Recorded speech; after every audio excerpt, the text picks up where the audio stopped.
Bom dia, galerinha do sexto ano. Tá frio essa manhã, mas nós não podemos parar de estudar. E bom dia também aos professores, guerreiros e parceiros que já estão comigo nessa manhã fria aqui no chatinho, estimulando essa garotada a continuar estudando. E hoje nós já teremos aí uma aula bem interessante, continuação da aula anterior. Na tela, o tema da aula de hoje: diversas formas de representação da Terra, parte 2. Tema muito interessante, caderno, lápis, borracha na mão, para que o professor Antônio Russo, nosso grande parceiro aqui no Centro de Mídias, que já está aí do lado, para ministrar a aula de hoje. Bom dia, prof. Bom dia, professor Carlos, bom dia aí aos alunos, professores e aos demais que irão acompanhar mais essa aula do sexto ano, né? Então vai estar aqui eu e o Carlão aqui, como sempre, aí, passando, né, e dando continuidade à aula de ontem, né, que nós assistimos aí sobre a representação cartográfica, e nós vamos dar continuidade para esse tema. Antes, né, o professor Carlos vai estar falando aí o que nós vamos trabalhar. Vamos lá, professor Carlos? Legal! Enquanto a garotada se organiza, vamos conhecer a habilidade de hoje na tela. Olha só o desafio, profs! Habilidades: elaborar modelos tridimensionais, blocos, diagramas e perfis topográficos e de vegetação para representar elementos e estruturas da superfície terrestre. Identificar diferentes representações do planeta Terra e da superfície terrestre. Unidade temática: formas de representação em pensamento espacial e identidade sociocultural, e objeto de conhecimento, fenômenos naturais e sociais representados de diferentes maneiras. E claro, já para vocês começarem a compreender mais profundamente a aula de hoje, galerinha, preste bem atenção no vídeo.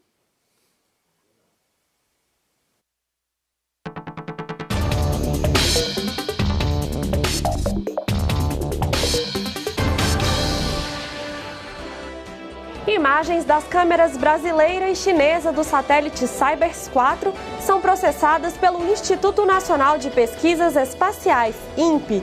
Foram registradas imagens da região de São Félix do Xingu, no Pará. Para os técnicos do INPE, mesmo em fase de testes, as imagens são promissoras e devem garantir ao Brasil aprimorar as atividades de monitoramento de florestas, recursos hídricos, agricultura e outras aplicações. Veja na reportagem da NBR.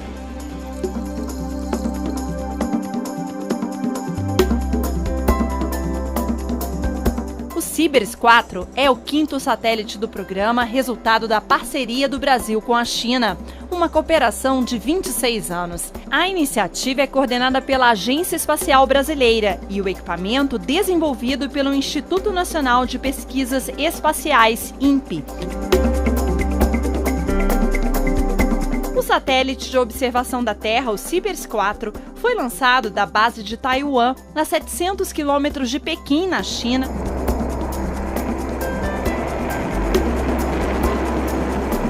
O lançamento foi acompanhado por especialistas e autoridades brasileiras.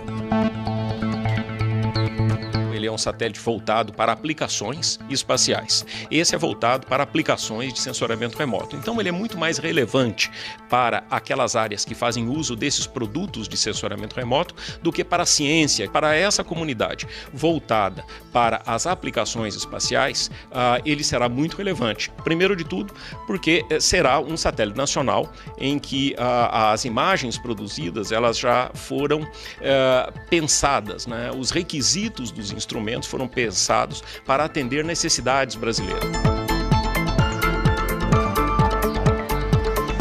foguete chinês levou o equipamento até o espaço, onde entrou em órbita após 12 minutos. Segundo a Agência Espacial Brasileira, depois da abertura do painel solar, o Sibers 4 enviou os primeiros dados quando atingiu cerca de 742 quilômetros de altitude.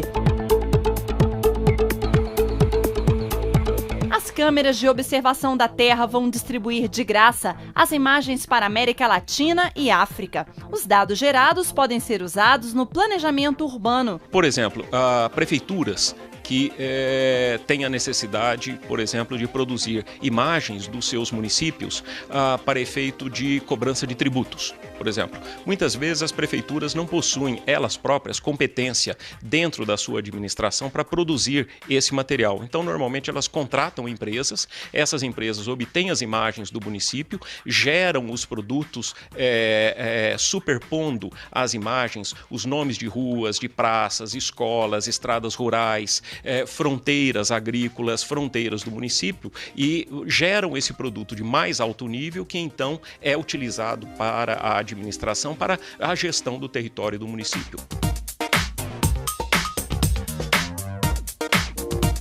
A cada 1 hora e 40 minutos, o Sibers 4 completa a trajetória em torno do planeta. Vai dar 14 voltas ao redor da Terra por dia.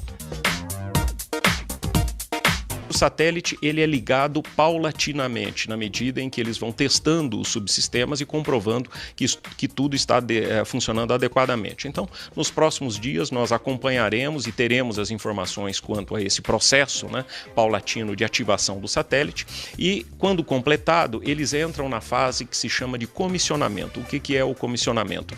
É quando você verifica a qualidade das imagens fornecidas e faz as necessárias calibrações dos instrumentos, seja a bordo, seja do software que processa essas imagens aqui no solo.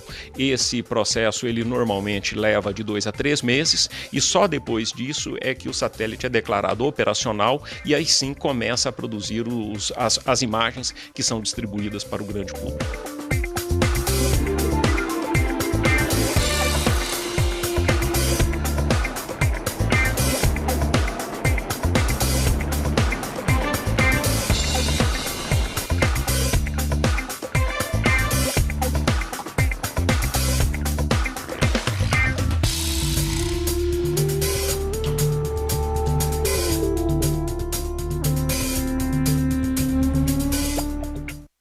Bom, é isso aí. Então, vocês viram aí como é importante, né, a questão aí dos satélites, né, e ter, né, essa tecnologia. Então, essa parceria aí do Brasil com a China, né, já fez com que 6 satélites fossem lançados, né, pela China, né, com uma tecnologia mista, né, entre Brasil, né, e a China. Cada vez mais, né, o INPE, né, que é o Instituto Nacional de Pesquisas Espaciais, que fica aqui em São Paulo e São José dos Campos, tem e detém aí a tecnologia. Então, os últimos satélites lançados, um deles aí recentemente, já tem aí, né, os técnicos e engenheiros brasileiros do INPE, né, já manuseando e já montando esses satélites aí que são conhecidos aí da família Sibers, né? Alguns falam Sibers, outros falam Cybers, tá certo? Então é importante sempre ter esse conhecimento aí.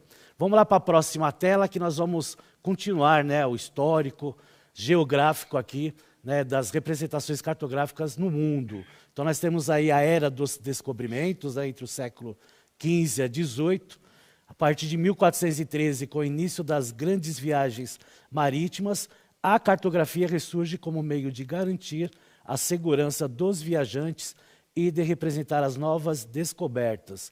Foi muito importante nessa época a escola de Sagres, em Portugal, onde eram treinados os pilotos e cosmógrafos. E aí nós temos aí uma imagem, né, de uma caravela, né, que se utilizava, era comum se utilizar na época entre a Europa e a América, né, conhecido aí como um novo continente. E aí eu pergunto aí ao professor Carlos, né, importante essa época aí da era das navegações a partir do século XV, né, professor Carlos?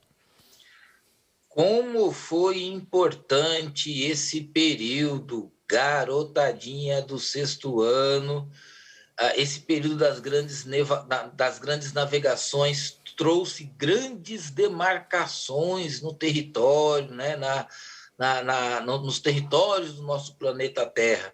E o interessante, galerinha, é que aonde essas embarcações chegavam, os seus tripulantes e o seu capitão, eles iam marcando os territórios e batizando-os com nomes de festividades, né, católicas, nomes de santos, dias de santos católicos. Portanto, eles tinham uma referência para poder chegar no local novamente, depois de muito estudo, e claro, para poder eles chegarem no local novamente, numa época que não tinha o Waze, então as marcações e os mapas eram um meio de localização que proporcionavam eles não se perderem no mar, não é, professor Antônio? Exatamente, é isso aí mesmo. A cartografia tem essa importância e desde de civilizações antigas, como a gente viu na aula anterior, já é utilizado como meio, né, de localização e até para não ficar se perdendo nessas viagens. O interessante da escola de Sagres, né, que eu mesmo, na minha época de aluno, eu aprendi que muitos navegantes aí vieram dessa escola, muitos estudiosos, historiadores aí, acreditam que ela não existiu, né, que é um mito. Acredita que tinha sido outra escola que não necessariamente na região de Sagres, lá em Algarves, em Portugal, né, e sim em outras regiões. Mas isso aí é um estudo que vem a partir do século XIX, de outros historiadores, e historiadores ingleses acreditam. É porque não tem nenhuma parte escrita, nada, né, que seja escrito que diz que a escola de Sagres existiu. Mas é uma curiosidade para estudos, né? Não é comprovado que sim, nem comprovado que não. Eu, pelo menos, aprendi nos livros antigos aí da minha época que a escola de Sagres foi uma das principais escolas aí para as grandes navegações aí na formação, né, porque envolvia aí geógrafos, matemáticos e astrônomos, tá certo? Vamos lá para a próxima imagem que nós vamos ver aí os portulanos ou cartas portulanos, né? Então os navegantes costumavam carregar consigo anotações onde eram registrados os rumos, que eram as direções, e as distâncias entre os portos visitados. Também eram feitos desenhos cujo objetivo provável era facilitar a navegação sem preocupação com sistemas de projeções. Tá? E essas anotações aí, né, que uma delas está aí na imagem, né, Carta Portulana do Mediterrâneo, né, de Juan Oliva, em 1610, pode-se observar o desenho do continente europeu, destacando-se a Península Ibérica, né, onde está aí Portugal e Espanha, e a Itália. Daí essa palavra aí de portulano vem do latim, né, de portos, que significa aí porto, né? Por isso que fala que são cartas náuticas. Né? Então essas cartas náuticas eram desenhos, né, de localização, não deixam aí de ser desenhos de localizações de regiões na qual os navegantes passavam, tá certo? Vamos lá para a próxima, que nós temos uma outra representação aí, que é do planisfério de Cantinos, aí, de 1502. Aí. Então também aí já tem uma representação mostrando aí parte do continente americano, né, aí a região da África, né, e também com ilustrações aí das representações dos locais. Né. Tem uma história interessante aí dessa representação cartográfica de Cantino, que numa época aí ela foi perdida, né, e ela foi reencontrada no século XIX numa salsicharia em Lisboa, né, servindo aí como quando a gente coloca lá um pano na mesa e coloca um objeto em cima, estava lá aí, né, que comandava lá uma das bibliotecas na região, olhou e viu lá que representava Brasil, representava a África, tal. Ele viu que aquele mapa era um mapa importantíssimo, né? E se descobriu que era esse planisfério de Cantino, que diz que Alberto Cantino aí pagou, né, para um outro cartógrafo para copiar, né, de outro mapa para representar esse planisfério de Cantino. Então, vejam que essas representações cartográficas aí no decorrer do tempo também tem histórias por trás disso, né? Interessante retratar. Vamos lá para a próxima carta aí, que é a de Mercator, de 1569. Né? Então, essa representação aí também do século XVI. E a parte pontilhada, lá tracejada em vermelho, é a região da Europa. Então, veja como a Europa está bem destacada aí né, no mapa, né, porque, logicamente, Mercator, né, dava a questão aí da importância da Europa, né, como o centro, né, do planeta, e aquela famosa palavra lá que se colocava muito, a questão do eurocentrismo, né, então essa importância aí de se dar, né, a Europa sendo, né, o centro das atenções do mundo em relação principalmente aos continentes antigos, né, que são a Ásia e o continente africano junto com o continente europeu, tá certo? Depois nós vamos ver também uma outra de Mercator mais para frente, tá certo? Essa próxima aí que nós vamos ver aí, ela é chamada aí de Typus Orbis Terrarum, né, de Ortelius, né? Então Ortelius isso aí em 1571, né? Lembrando que Ortelius tem uma grande importância na cartografia, né? O nome dele é Abraham, né? Abraham Ortelius, né? Nascido aí na Antuérpia, hoje Bélgica, né? Na época era Flandres, a região de Flandres, né? Depois o professor Carlos quiser falar alguma coisa, que é um bom conhecedor aí de história.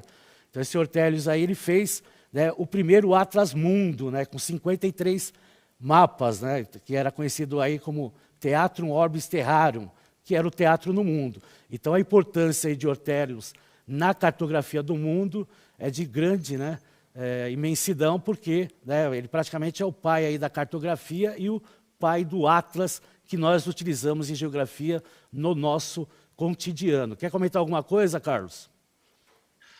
Ô, professor Antônio, galerinha, olha só, quando nós estudamos história e geografia, elas estão amarradas em muitos conteúdos. Portanto, nesse período do século XV, esses geógrafos, principalmente com o desenvolvimento da ciência nas universidades, foi muito importante o papel das universidades também, né, no desenvolvimento da cartografia. Esses homens, eles desenvolviam essas técnicas, é claro que, como o professor Antônio falou, tem umas historinhas por trás, mas eles desenvolviam essas técnicas e eles iam, a partir de outros documentos e de outras descobertas, aperfeiçoando os mapas, né? Vocês vão observando que os mapas eles vão se tornando cada vez melhores, mais claros, com marcações mais detalhadas.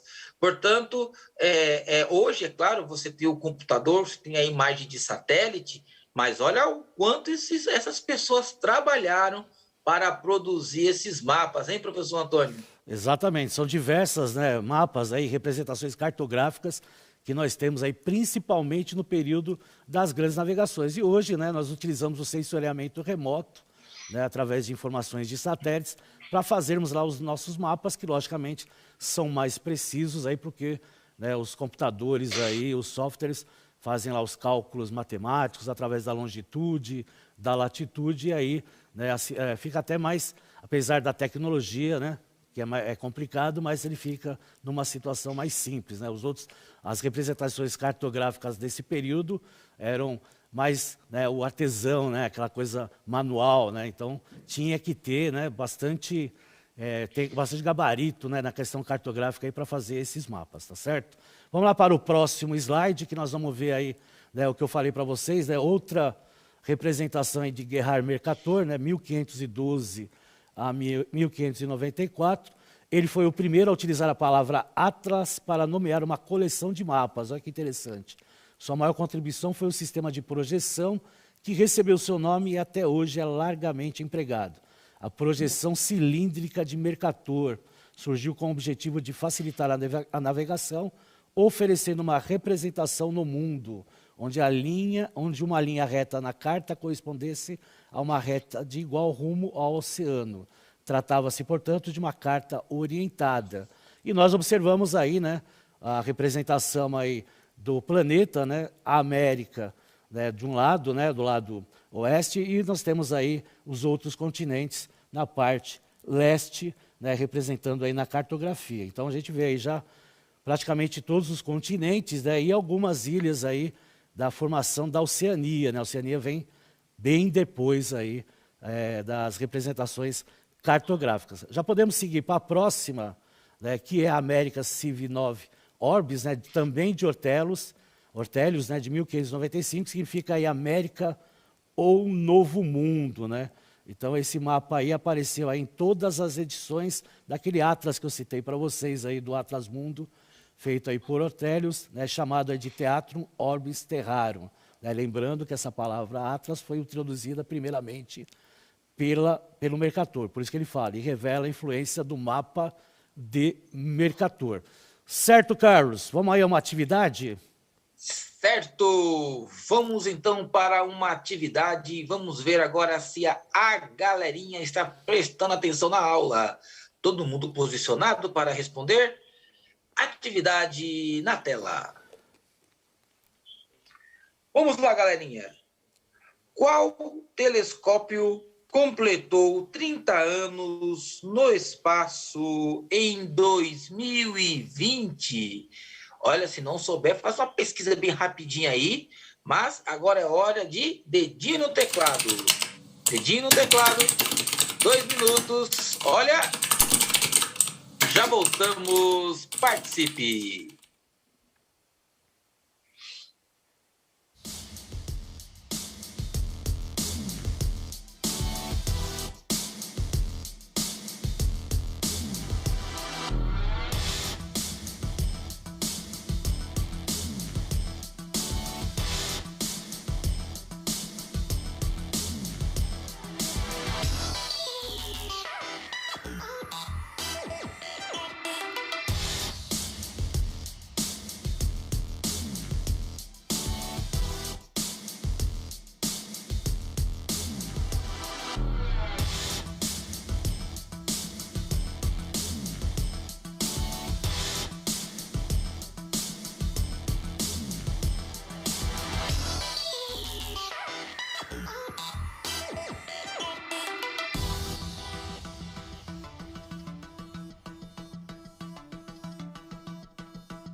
Voltamos para a interação.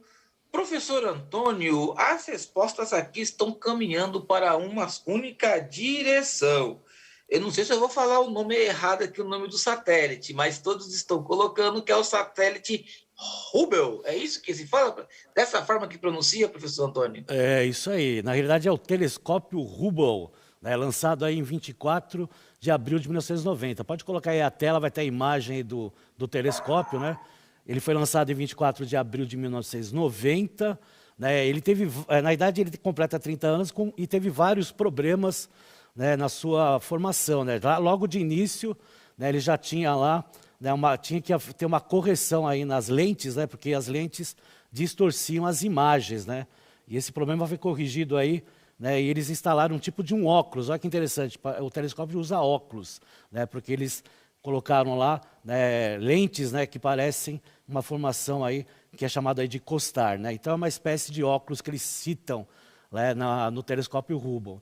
E interessante que esse ano a NASA vai lançar, né, um outro telescópio, que é o telescópio James Webb. Né? E também é interessante que esse ano, né, o telescópio resolveu parar de funcionar. Né?